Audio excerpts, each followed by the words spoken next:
Los atributos de Dios.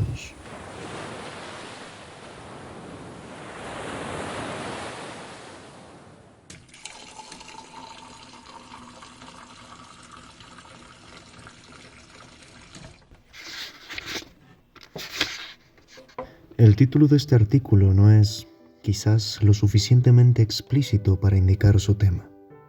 Esto se debe en parte al hecho de que hoy muy pocos están acostumbrados a meditar en las perfecciones personales de Dios.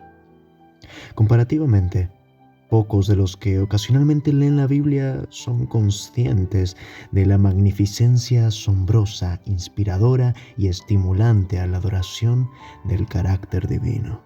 Que Dios es grande en sabiduría, maravilloso en poder, y aún así lleno de misericordia. Es algo de conocimiento casi común, pero considerar cualquier cosa que se aproxime a una concepción adecuada de su ser, su naturaleza y sus atributos, tal como se revelan en la Sagrada Escritura, es algo que muy pocas personas han logrado en estos tiempos de depravación. Dios está solo en su excelencia. ¿Quién como tú, oh Jehová, entre los dioses? ¿Quién como tú, magnífico en santidad, terrible en maravillosas hazañas, hacedor de prodigios? Él fue antes de todas las cosas. Afirma Génesis capítulo 1, versículo 1. En el principio creó Dios. Hubo un tiempo, si se pudiera llamar tiempo, cuando Dios, en la unidad de su naturaleza, aunque subsistiendo igualmente en tres personas divinas, vivía solo. En el principio, Dios. No había cielo, donde su gloria es particularmente manifiesta ahora. No había tierra para atraer su atención. No había ángeles para cantar sus alabanzas, ni ningún universo para ser sostenido por la palabra de su poder. No había nada, ni nadie, excepto Dios. Y eso no por un día, ni por un año, ni por un siglo, sino desde la eternidad.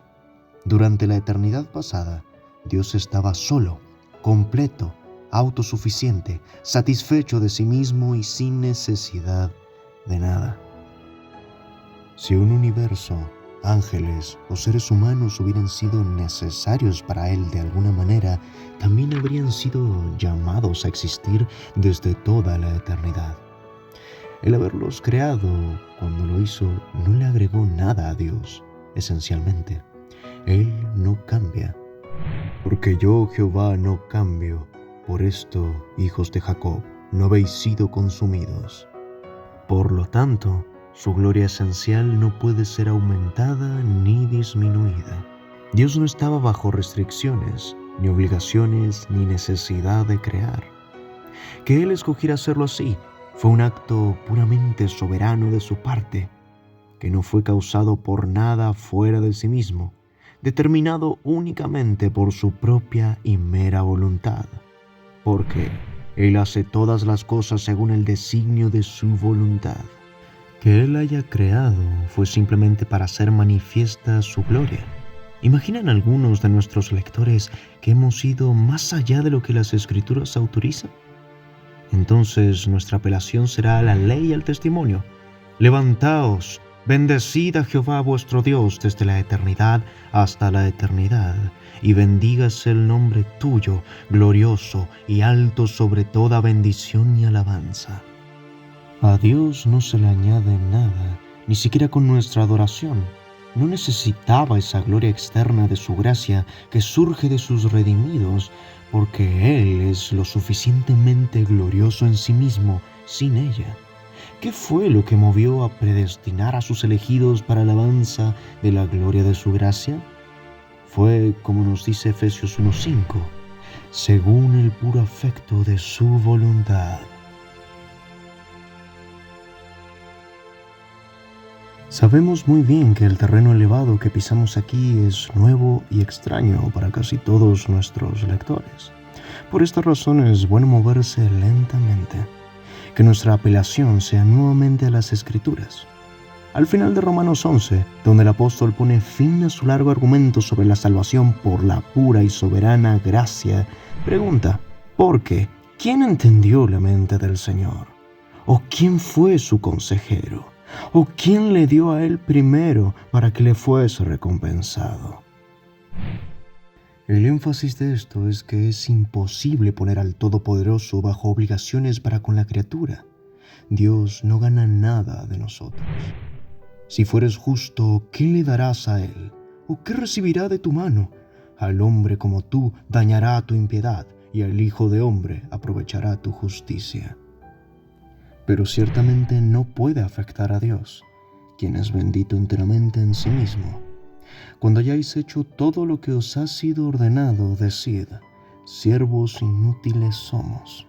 Nuestra obediencia no ha beneficiado a Dios en nada. No, vamos más lejos. Nuestro Señor Jesucristo no agregó nada a Dios en su esencia y gloria, ni por lo que hizo ni por lo que sufrió. Verdadero, bendita y gloriosamente verdadero, es que Él nos manifestó la gloria de Dios, pero no añadió nada a Dios. Él mismo lo declara expresamente y sus palabras no tienen discusión. Mi bien a ti no aprovecha. Vamos a aclarar unos puntos para entender la teología que nos presenta Arthur Pink. El texto masorético hebreo fue escrito por los masoretas, escribas judíos entre los siglos 6 y 10 después de Cristo. Se encargaron de copiar la Biblia hebrea con extrema precisión. Introdujeron un sistema de vocales y puntuación para preservar la pronunciación correcta del hebreo antiguo, que originalmente se escribía solo con consonantes. Cada copia era contada y verificada para asegurar que no se cometieran errores. Muchos estudios confirman que estos textos se comparan con la Septuaginta y los fragmentos del Mar Muerto. En general confirman la fidelidad de esta versión, aunque algunas variantes permiten aclarar significados difíciles. Pero en resumen, esta versión fue copiada con un rigor extremo. Se conserva una tradición textual continua de más de 1000 años. La consistencia interna es alta. Las variantes existentes no alteran el mensaje central y puede verificarse con otros textos antiguos. La versión King James que utiliza Arthur Pink y la Reina Valera tienen el mismo fundamento textual, el texto masorético, que como dijimos fue cuidadosamente copiado y preservado durante siglos. Ahora bien, cuando leemos textos como el Salmos 16, parece que la King James y la Reina Valera no dicen lo mismo, pero no se trata de que uno esté mal traducido y el otro no. La diferencia se debe a que el hebreo es un idioma muy rico y al traducirlo no siempre hay una sola forma de expresar las palabras. La Reina Valera buscó desde sus primeras ediciones un español más fluido y natural, mientras que la King James mantuvo un inglés más literal y arcaico. En algunos casos, la King James refleja matices consultando también la Septuaginta. ¿Es entonces teológicamente correcto lo que nos presenta Arthur Pink? Pues sí, pero en ningún momento él dice que el sacrificio de Jesús sea poco valioso o innecesario. Lo que está afirmando es un principio de la autosuficiencia de Dios. Dios es autosuficiente. Dios es perfecto, completo y no necesita nada. Hechos 17:25, ni es honrado por manos de hombres, como si necesitase de algo. Cristo como siervo perfecto.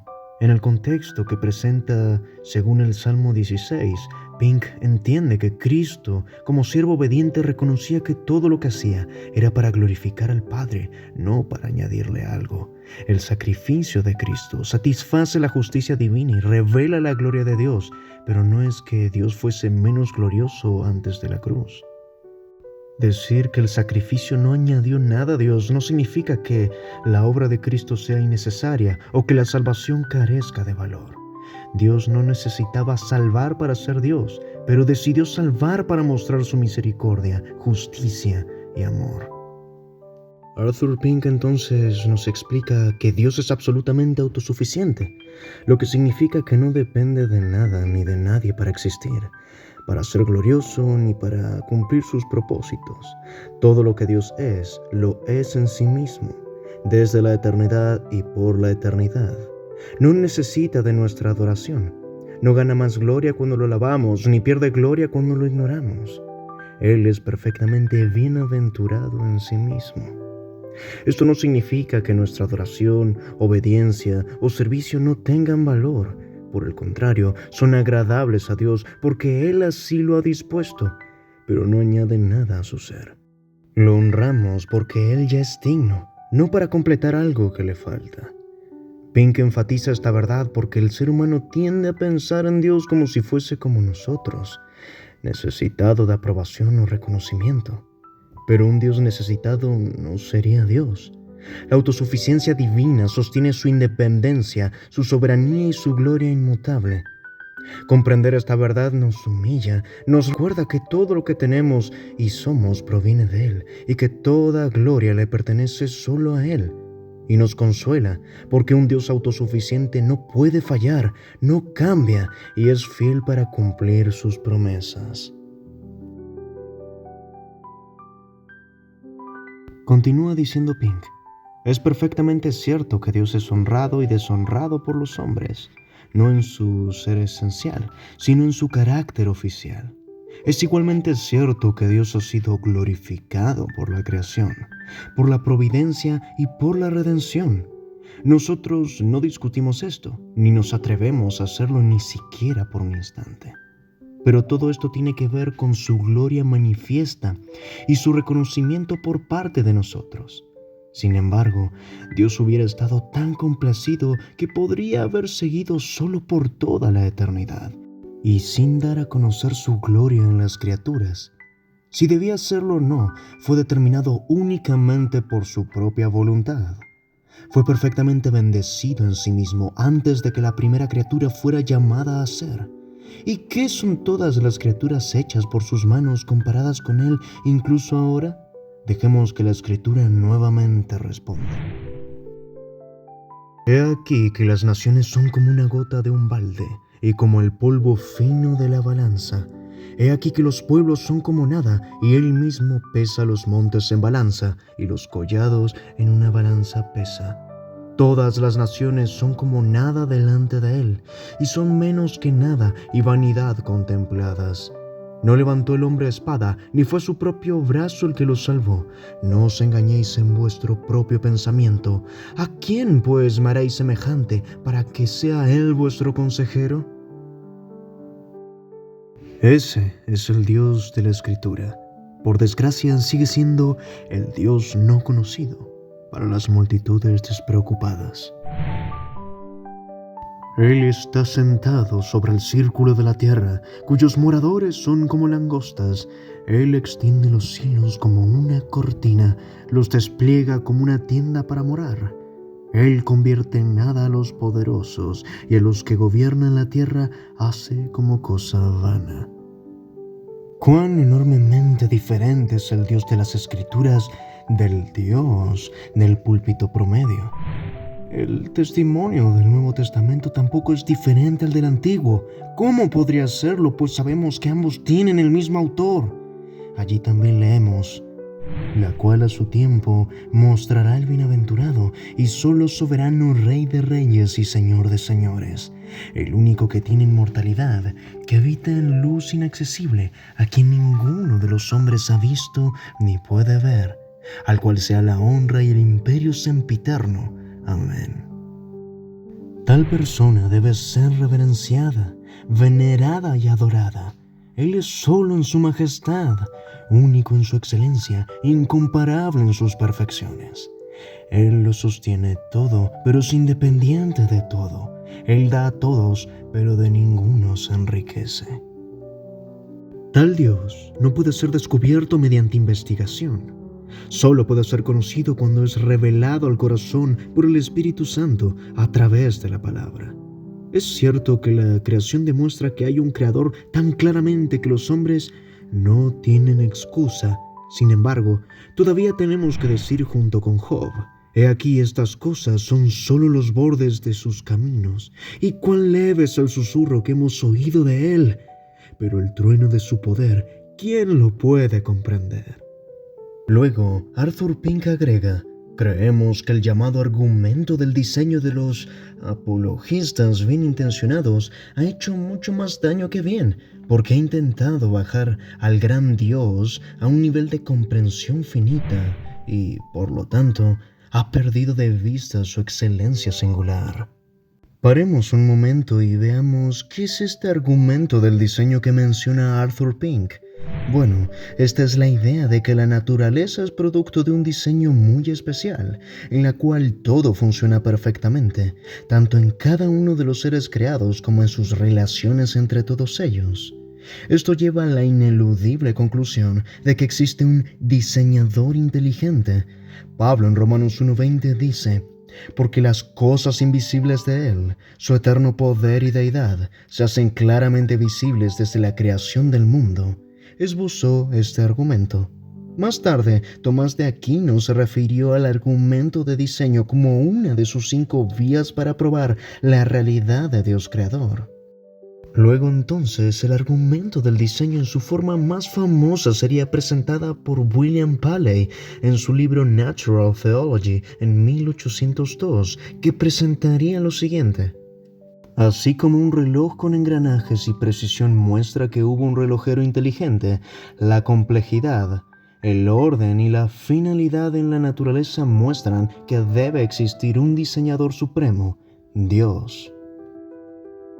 Entendido esto, podemos seguir. Luego Arthur Pink alega: se ha elaborado una analogía entre un salvaje que encuentra un reloj sobre las arenas y al examinarlo detenidamente infiere que lo hizo un relojero. Hasta aquí todo bien, pero intenté ir más allá. Suponga que el salvaje se sienta en la arena y se esfuerza por formarse una concepción de este relojero, sus afectos y maneras personales, su disposición, sus habilidades y su carácter moral, todo lo que se necesita para formar una personalidad. ¿Podría alguna vez pensar o razonar acerca de quién es este hombre real, el hombre que hizo el reloj, para poder decir, lo conozco? Parece trivial hacer tales preguntas, pero ¿está el Dios eterno e infinito mucho más al alcance de la razón humana? De hecho, no. El Dios de la Escritura solo puede ser conocido por aquellos a quienes Él se da a conocer. Tampoco Dios es conocido por el intelecto. Dios es espíritu, Juan 4:24, y por lo tanto solo puede ser conocido espiritualmente. Pero el hombre caído no es espiritual, él es carnal. Está muerto para todo lo que es espiritual. A menos que nazca de nuevo, sea traído sobrenaturalmente de muerte a vida, trasladado milagrosamente de la oscuridad a la luz, no puede siquiera ver las cosas de Dios, Juan 3:3, y mucho menos aferrarse a ellas, Primera de Corintios 2:14. El Espíritu Santo tiene que brillar en nuestros corazones y no en nuestros intelectos para darnos el conocimiento de la gloria de Dios en la faz de Jesucristo. Incluso ese conocimiento espiritual es fragmentado. El alma regenerada tiene que creer en la gracia y el conocimiento del Señor Jesús. La oración principal y el propósito de los cristianos debe ser que andemos como es digno del Señor, agradándole en todo, llevando fruto en toda buena obra y creciendo en el conocimiento de Dios. Y hasta aquí llega nuestro viaje con este primer capítulo sobre la soledad de Dios de Arthur Pink. ¿Qué te pareció lo que el autor nos enseña acerca de que Dios no depende de nada ni de nadie y que toda la gloria es solo suya? Me encantaría leer tu opinión en los comentarios. En el próximo capítulo estaremos viendo juntos los decretos de Dios, un tema central para entender su soberanía. Si este contenido fue de edificación para ti, no olvides darle al like, suscribirte y compartirlo para que más personas conozcan la grandeza de nuestro Dios. Solideo Gloria y nos vemos en el próximo capítulo.